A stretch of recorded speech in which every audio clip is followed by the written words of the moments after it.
Technology से ज्यादा दूर जा नहीं रही है। इस समय अगर आप गौर करेंगे, निफ्टी में टॉप ट्रेडेड काउंटर अगर एक है तो वो इन्फोसिस है, अपने आधे % की बढ़त के साथ। निफ्टी आईटी आपके सामने 250 पॉइंट ऊपर, टेक महिंद्रा, एचसीएल टेक, ये 3 काउंटर्स है जहां पर सबसे ज्यादा निचले लेवल से दरअसल रिकवरी देखने को मिली है। लेकिन ऑफ कोर्स टीसीएस ज्यादा भागा है।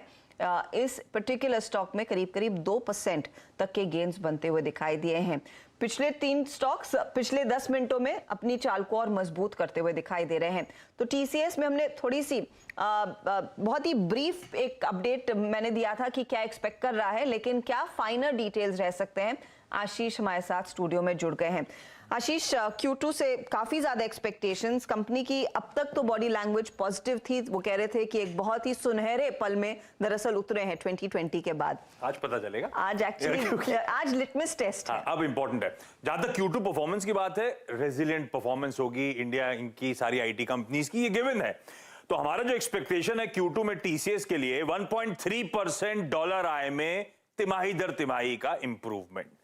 कांस्टेंट करेंसी में हो जाएगा 3.4% का Q on Q ग्रोथ। तो Q1 में 3.5% था, इस बार भी मोटा मोटी 3.4% का ग्रोथ। ये ऐसा क्यों हो रहा है? डॉलर आय केवल 1.3, कांस्टेंट करेंसी क्यों 3.4? भाई डॉलर अप्रिशिएट हो गया है। कोई सी भी बाकी करेंसी जिसमें ये लोग ऑपरेट जिससे कमाते हैं, कोई यूरो हुआ, पाउंड हुआ, येन हुआ, ऑस्ट्रेलियन डॉलर हुआ, सब डिप्रिशिएट कर गए।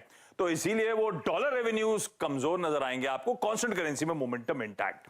दूसरी इंपॉर्टेंट चीज इस क्वार्टर के लिए मार्जिन्स Q1 में आपको याद होगा धक्का पड़ा था, 190 बेसिस पॉइंट्स मार्जिन गिर गए थे। अब उसमें कुछ हद तक वेज हाइक्स का भी इंपैक्ट था, तो वहां से कुछ हद तक रिकवरी होगी। मैनेजमेंट ने कहा भी था कि Q2 के मार्जिन्स Q1 से बेहतर रहेंगे। जब हर्षदा ने वो इंटरव्यू करा था, 70 बेसिस पॉइंट्स मार्जिन्स में इंप्रूवमेंट इस क्वार्टर में होगा और इंप्रूव होके पहुंचेंगे मार्जिन्स 23.8%। ये मैनेजमेंट पहले ही गाइड कर चुका है कि Q4 तक मार्जिन्स होंगे 25%। तो शायद आने वाले तिमाहियों में मार्जिन्स पर इंप्रूवमेंट देखने को मिलेगा।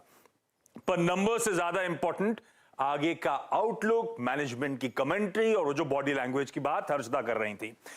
अब डिमांड कमेंट्री कैसी रहती है, हायरिंग ट्रेंड्स क्या होते हैं और साथ साथ डील विंस को लेकर क्या अपडेट्स हैं, ये इंपॉर्टेंट होने वाला है। ध्यान रखिएगा, अब तक सारी ग्लोबल कंपनीज ने आके कंसर्न्स हाईलाइट करे हैं, लेकिन किसी ने अपने बजट्स कट नहीं करे, इसीलिए इनको कोई असर नहीं हुआ है। पर क्या 2023 कैलेंडर ईयर के लिए भी स्थिति ऐसे ही है क्या? वो कमेंट्री इंपॉर्टेंट होगी। क्या रैंप अप्स में अब देरी हो रही है, क्लाइंट इंटरेक्शंस में समय लग रहा है, वो सब इंपॉर्टेंट चीजें होंगी जो स्ट्रीट गॉज करना चाहेगी। एक बात और बताता हूं, Q1 में 2 इंपॉर्टेंट चीजें थी जो दिक्कत में आ गई थी। डील विंस केवल 1% Q on Q बढ़ा था, ऑलमोस्ट फ्लैटिश था, $8.2 बिलियन।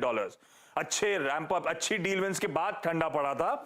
और दूसरा, जो कर्मचारी ऐड करते हैं ना हर क्वार्टर में, नेट एडिशंस थे 14,100 के आसपास और पिछले 3-4 क्वार्टर्स का रन रेट हुआ करता था 25,000 का। तो एक और थमने के, गिरावट के, स्लोडाउन के इंडिकेशन स्ट्रीट भाप रहा था। तो अब ये दोनों पैरामीटर्स बड़े इंपॉर्टेंट और खासतौर पे वो कमेंट्री आगे को लेकर और 2023 की बजट साइकिल को लेकर वो ज्यादा इंपॉर्टेंट होगी, ना कि ये नंबर।